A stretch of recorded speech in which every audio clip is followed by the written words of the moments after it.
This is my daughter, Georgia. Well, today I thought I would come up with a different kind of video, which is about how my husband and I are raising our daughter to be bilingual.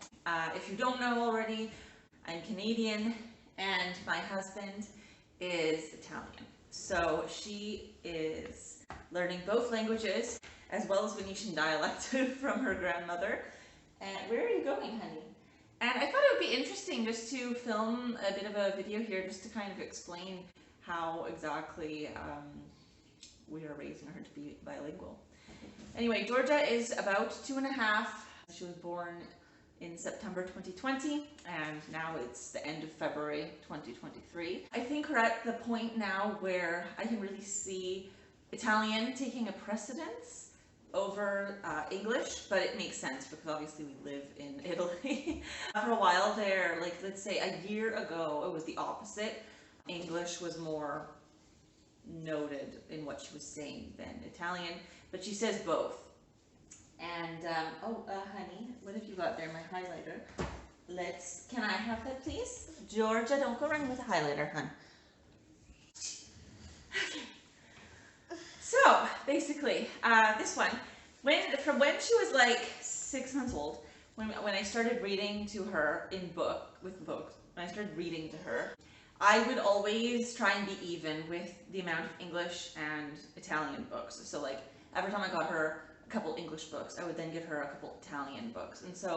And then I always speak to her in English, and I think there was like the only time where I spoke more Italian to her really was when I was in the hospital, because like everyone around me was obviously speaking Italian, like the nurses and everything, and it was kind of just easier. And so then when we first came home, that kind of continued a little bit, but ever since then, I've always spoken English to her. So yeah, just in that like first week or so when we were home, I spoke kind of more Italian to her. But yeah, so basically before she was learning to really speak, I was just only talking to her in English and then kind of doing the books and stuff.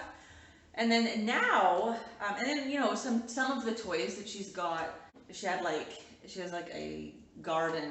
No, she's got a couple toys that you can pick English or Italian, basically.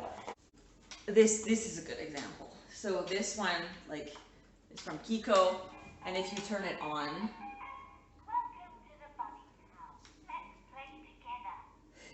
so you can pick English or you can pick Italian.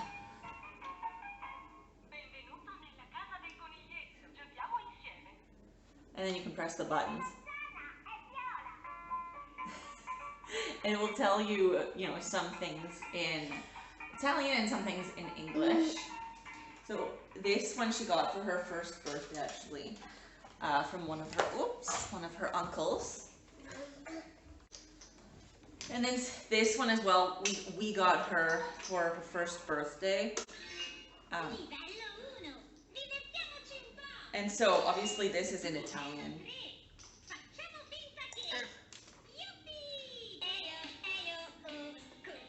And it has songs.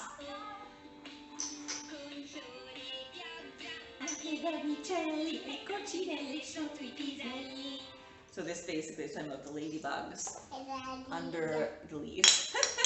Or no, under the peas, not the leaves. Anyway.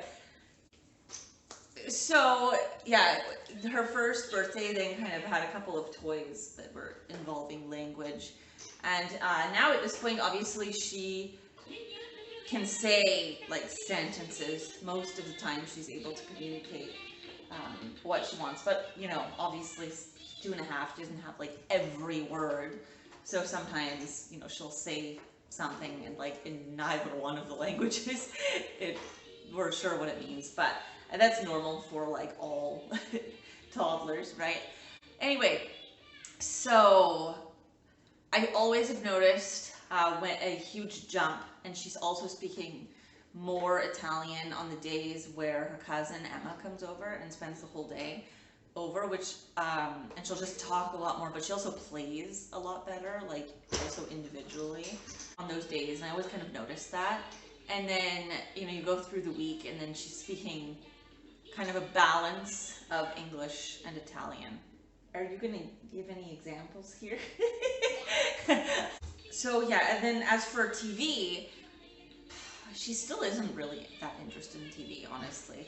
I have turned on the TV sometimes, but like on the channels that are available for kids, there's not really much of anything for kids her age. I would say it's more like 4 plus. So there's not really like really like say Treehouse channel like shows to watch. So I will go onto YouTube or onto Amazon Prime and I'll find things. You've got your puzzle.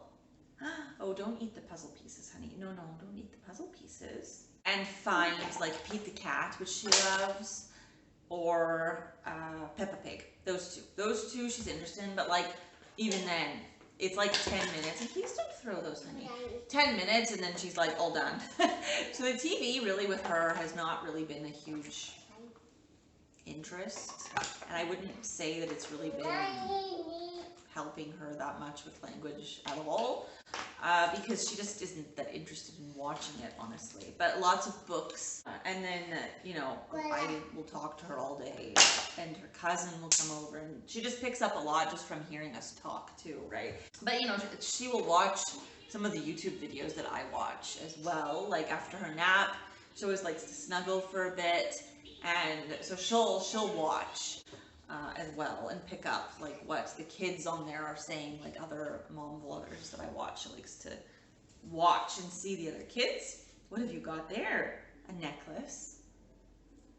That's actually a strap from her Nona's purse.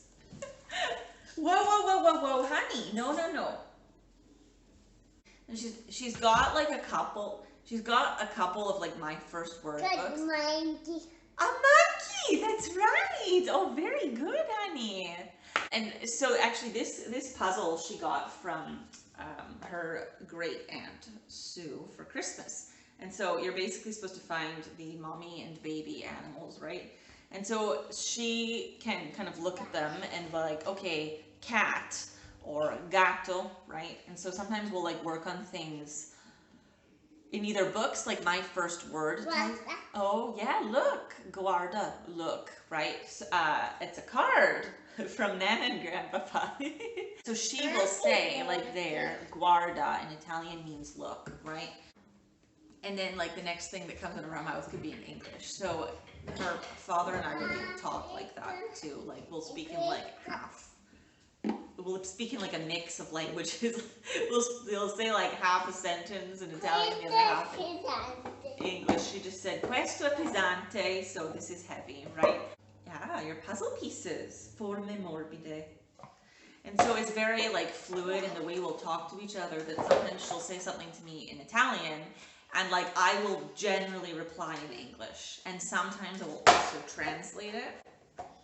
And so that's kind of how we do things like that. Then as for like any of the first word books she's got, I don't have like a ton of first word books. I have a couple, but like I kind of find that in the end, just in day-to-day life, like she'll learn words, but she can point out things, and it's interesting in those books too, because she'll look at like something, and sometimes she'll say the English word, and sometimes she'll say the Italian.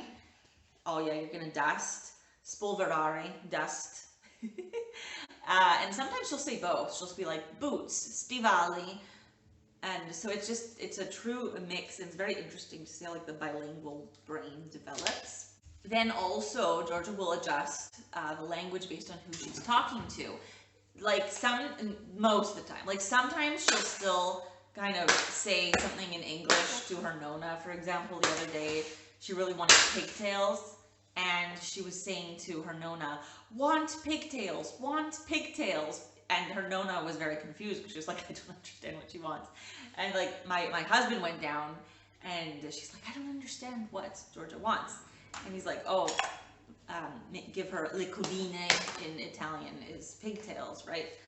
And she, you know, sometimes she'll be saying something in English, and her Nona will be like, I don't understand what you're saying. But of course, if she says in, you know, both languages for her my husband or I, then, oh, that's okay. It's not broken. You want to give it to me?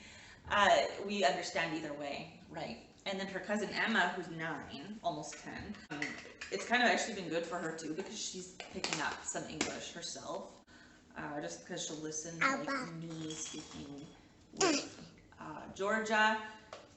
But then also there, like, I don't want it when Emma's upstairs, I don't only speak in English to Georgia. I will speak in more Italian to Georgia because I don't want her cousin to feel like cut out and like not understand what I'm saying. So a bit of a balance. Have you got your purse, honey? Come here. Do you want to show your purse?